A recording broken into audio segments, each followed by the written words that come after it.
आम्ही कोणाच्याही मदतीने जिंकलेलो नाही। मतदारसंघातील जनतेने विकास कामे पाहून आमदार गणेश हुक्केरी यांना पाठिंबा दिला आहे, असे विधान परिषदेचे सदस्य प्रकाश हुक्केरी यांनी सांगितले। बेळगाव डीसीसी बँकेच्या परिसरात पत्रकारांशी बोलताना त्यांनी सांगितले की आम्ही कोणत्याही गटाचे नाही आणि अध्यक्ष किंवा उपाध्यक्ष पदासाठी आमची आकांक्षा नाही। ಗಣೇಶ್ ಹುಕ್ಕೇರಿ ಅವರ ಅವಿರೋಧವಾಗಿ ಆಯ್ಕೆಯಾಗಿದ್ದರು ಅಂತ ಅಲ್ಲಲ್ಲ, ಗಣೇಶ್ ಹುಕ್ಕೇರಿ ಅವಿರೋಧ ಆಯ್ಕೆಯಾಗಿದ್ದರು। ಚಿಕ್ಕೋಡಿ ತಾಲೂಕಿನ ಎಲ್ಲ ಮತದಾರರು ಅವರನ್ನು ಬೆಂಬಲಿಸಿ ಅವಿರೋಧವಾಗಿ ಆಯ್ಕೆ ಮಾಡಿಕೊಟ್ಟಿದ್ದಾರೆ। ಅವಿರೋಧ ಆಯ್ಕೆ ಮಾಡಿಕೊಡ್ಲಿಕ್ಕೆ ಕಾರಣ ಅಂತಂದ್ರೆ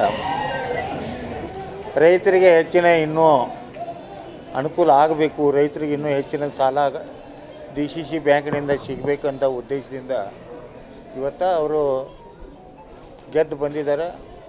ಅದಕ್ಕೆ ಅವರಿಗೆ ನಾನು ಕೂಡ ಮುಂದಿನ 5 ವರ್ಷದಲ್ಲಿ ಅವರಿಗೂ ಕೂಡ ರೈತರಿಗೆ ಹೆಚ್ಚಿನ ಸಾಲ ಸೌಲಭ್ಯ ಕೊಡೋದು ಒಂದು ಪ್ರಾಮಾಣಿಕ ವ್ಯವಸ್ಥೆ ಮಾಡ್ತೀವಿ ಅಂತ ಈ ಸಂದರ್ಭದಲ್ಲಿ ಹೇಳಲಿಕ್ಕೆ ಇಷ್ಟಪಡ್ತೇವೆ। ಯಾರು ಕೂಡ ನಾಮಿನೇಷನ್ ಹಾಕಲಿಲ್ಲ ಸರ್, ಅವ್ರಿಗೆ ಬಿಟ್ಟಿದ ವಿಷಯ ನಮಗೇನು ಸರ್, ವರ್ಚಸ್ಸಲ್ಲ, ಅವ್ರಿಗೆ ಬಿಟ್ಟಿದ ವಿಷಯ। ಯಾರು ನಾವೇನು ಬ್ಯಾಡ ಅಂತ ಯಾರಿಗೆ ಹೇಳಿಲ್ಲ,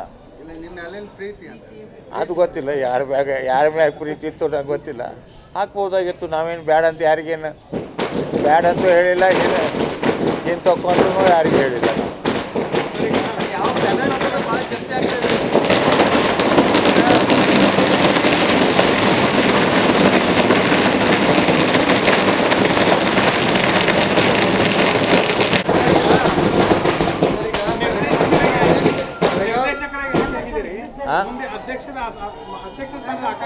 ಅಧ್ಯಕ್ಷ ಉಪಾಧ್ಯಕ್ಷ ನಮಗೇನು ಸಂಬಂಧ ಇಲ್ಲ,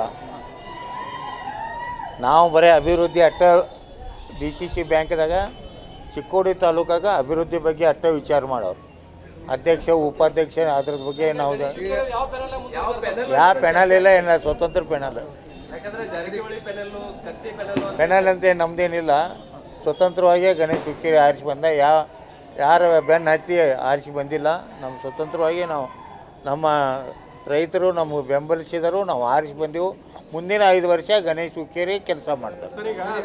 ಬೆಳಗಾವಿ ಜಿಲ್ಲೆದಾಗ ಅತ್ಯಂತ ಹಿರಿಯ ನಾಯಕರಿದ್ದೀರಿ, ಈ DCC ಬ್ಯಾಂಕಿನ ಇತ್ತೀಚೆಗೆ ಬೆಳವಣಿಗೆ ಹಿರಿಯ ನಾಯಕರಿದ್ರೆ ಏನು ಮಾಡಬೇಕು? ಇಲ್ಲ, ನೀವು ಸಲಹೆ ಕೊಡಬೇಕು, ಮಾರ್ಗದರ್ಶನ ಮಾಡಬೇಕು, ನಿಮ್ಮ ಮಾರ್ಗದರ್ಶನ ಡೆವಲಪ್ಮೆಂಟ್ ಬಗ್ಗೆ, ರೈತರ ಅಭಿವೃದ್ಧಿಯ ಬಗ್ಗೆ ಏನಾರೇ ನಮ್ಮನ್ನ ವಿಶ್ವಾಸ ತೊಗೊಂಡ್ರೆ ಅದ್ರ ಬಗ್ಗೆ ನಾವು ಹೇಳಲಿಕ್ಕೆ ತಯಾರಿವಿ।